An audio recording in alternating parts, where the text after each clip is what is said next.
নমস্কার বন্ধুরা, আমার জগা খিচুড়িতে তোমাদের সবাইকে স্বাগত জানাই। আজকে আমার রেসিপি চিকেন কারি বা বলতে পারো বড় বড় আলু দিয়ে চিকেনের লাল ঝোল। আমি জানি তোমরা সবাই এই রেসিপিটা খুব ভালো বানাতে পারো, কিন্তু আমি আজকে বিশেষ করে বানাচ্ছি আমার সেই সব ভিউয়ার্সদের জন্য যারা হয়তো সবে নতুন রান্না শিখছো কিংবা যারা খুব একটা রান্না করতে পছন্দ করো না, কিন্তু হঠাৎ ইচ্ছে হলো যে চিকেন কারি বানাবে, তো সেটা কিভাবে বানালে খেতেও খুব সুন্দর হবে আর সবাই সেটা তৃপ্তি করে খেতেও পারবে। তো তাদের জন্যই বিশেষ করে আমার এই রেসিপি। আশা করছি যে আমার এই চিকেন কারির রেসিপি দেখে তারা একটু উপকৃত হবে। তো চলো আমি কিভাবে চিকেন কারি বানাই দেখে নাও। চিকেন কারি বানানোর জন্য 1.5 কেজি চিকেন নিয়েছি, আর বাঙালির হাতের মাংসের ঝোল, সেখানে আলু না থাকলে তো চলে না।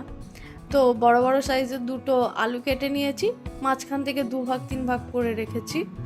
2টো বড় সাইজের পেঁয়াজকে কুচিয়ে রেখেছি। এখন চিকেনটাকে অল্প কিছু মশলা দিয়ে ম্যারিনেট করে নেব। তো চিকেনটা ম্যারিনেট করব, সেই জন্য চিকেনটাকে নিয়ে নিলাম। এখন চিকেনের মধ্যে অর্ধেকটা কুচিয়ে রাখা পেঁয়াজ দিলাম, 1 চা চামচ রসুন বাটা, 1 চা চামচ আদা বাটা, পরিমাণ মতো নুন ও কিছুটা সরষের তেল 2 টেবিল চামচ মতো।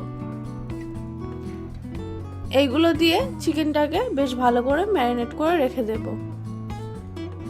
তো ম্যারিনেট অবস্থায় চিকেনটাকে ঢাকা দিয়ে প্রায় ওই আধ ঘন্টা মতো রেখে দিয়েছিলাম।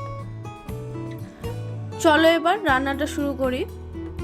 গ্যাসে কড়াইটা চাপিয়ে ওর মধ্যে 6 থেকে 7 টেবিল চামচ সরষের তেল দিয়ে দিলাম।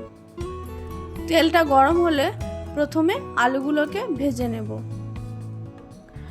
আলুটাকে একটু লাল লাল করে ভেজে নিতে হবে।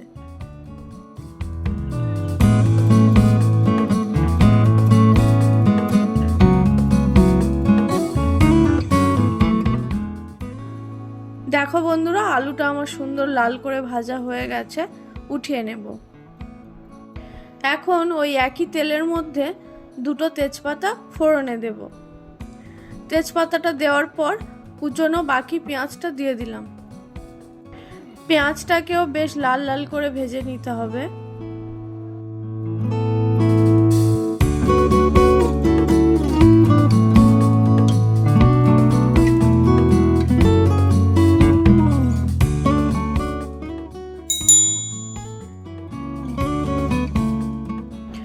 পেঁয়াজটা বেশ লাল করে ভেজে নিয়েছি।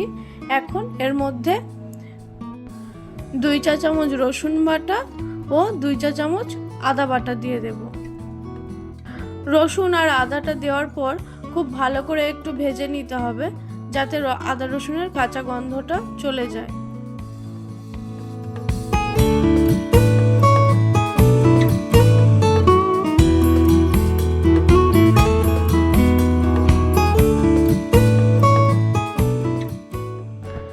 আদা রসুনটাকে মিনিট খানেক মতো ভেজে নিয়েছি। এখন ওর মধ্যে একটা মিডিয়াম সাইজের টমেটো কুচিয়ে দিয়ে দিলাম। টমেটো দেওয়ার সাথে সাথে অল্প একটু নুনও দিয়ে দিলাম।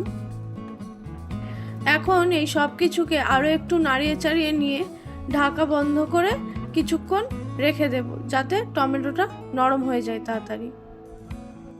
আর অবশ্যই গ্যাসের ফ্লেমটা তখন একদম লো করে দিতে হবে।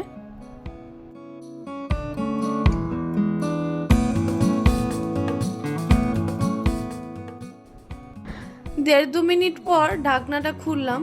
দেখো টমেটোটা সুন্দর নরম হয়ে গেছে। খুন্তি দিয়ে একটু চাপ দিলেই কিন্তু টমেটোটা গলে যাচ্ছে। এই সময়ই এর মধ্যে কিছু গুঁড়ো মশলা অ্যাড করব। 2 চা চামচ হলুদ গুঁড়ো, 2 চা চামচ শুকনো লঙ্কার গুঁড়ো, 1 চা চামচ কাশ্মীরি লঙ্কার গুঁড়ো ও 1 চা চামচ ধনে গুঁড়ো দিয়ে দিলাম। গুঁড়ো মশলাগুলোকে দেওয়ার পর সামান্য একটু জল দিয়ে মশলাটাকে আরও বেশ কিছুক্ষণ কষাতে হবে, যতক্ষণ না মশলাটার থেকে তেল ছেড়ে দিচ্ছে।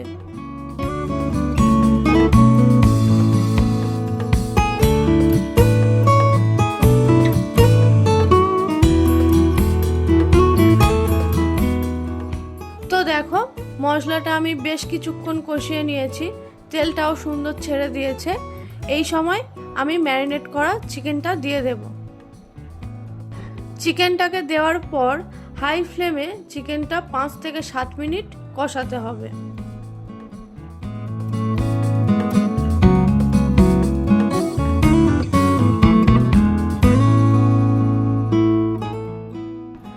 চিকেনটাকে আমি 7 মিনিট মতো বেশ ভালো করে কষিয়েছি।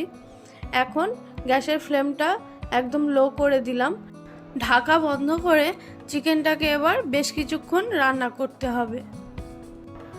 বন্ধুরা, আমি কিন্তু মাঝে মধ্যেই ঢাকনা খুলে চিকেনটা নাড়িয়ে চাড়িয়ে দিচ্ছি, না হলে চিকেনটা তলায় লেগে যাবে। তোমরাও কিন্তু অবশ্যই ঢাকা খুলে চিকেনটা মাঝে মাঝে নাড়িয়ে চাড়িয়ে দেবে, তাহলে আর তলায় লাগবে না।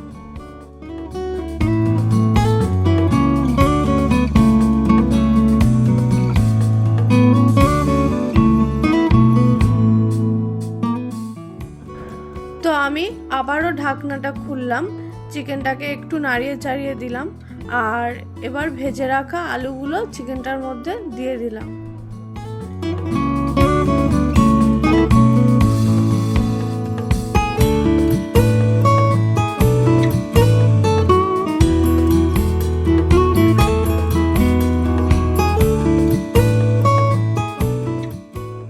আলুগুলোকেও দেওয়ার পর একটু নাড়িয়ে চাড়িয়ে নিয়ে আবারও ঢাকা দিয়ে দিলাম।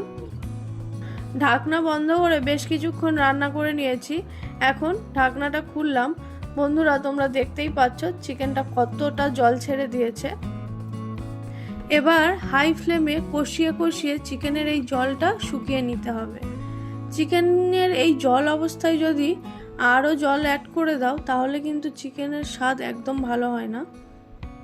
কিন্তু চিকেন থেকে বেরোনো জলটা যদি শুকিয়ে নেওয়ার পরে তোমরা জলটা অ্যাড করো না বন্ধুরা, তাহলে চিকেনের স্বাদটা একবার তোমরা দেখো কতটা সুন্দর হয়। তো যাই হোক, দেখো বন্ধুরা, আমি কিন্তু কষিয়ে কষিয়ে চিকেনের জলটা পুরোপুরি শুকিয়ে নিয়েছি। চিকেনটার থেকে তেলও ছেড়ে দিয়েছে। এখন এর মধ্যে আমি পরিমাণ মতো ঝোল অ্যাড করব। তোমরা কিন্তু যে যতটা পরিমাণ ঝোল রাখতে চাইছো ততটাই জল অ্যাড করো।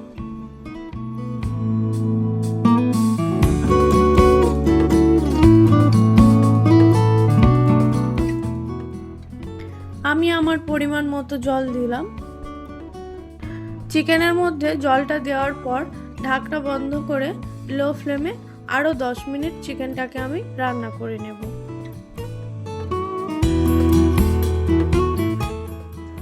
10 মিনিট পর ঢাকনাটা খুললাম। চিকেন কারি আমার মোটামুটি রেডি হয়ে এসছে। চিকেনটা কত সুন্দর সিদ্ধও হয়েছে, আলুও ভালোভাবে সিদ্ধ হয়ে গেছে।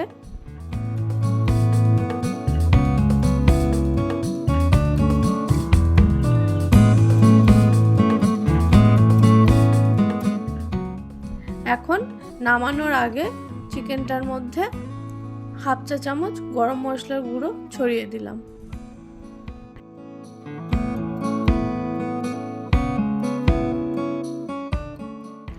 গরম মশলা গুঁড়োটা দেওয়ার পর ভালোভাবে মিশিয়ে নিলাম। মিশিয়ে নেওয়ার পর ঢাকনা বন্ধ করে গ্যাসের ফ্লেমটা অফ করে দিলাম। চলো এবার এটাকে একটা পাত্রে উঠিয়ে নেব।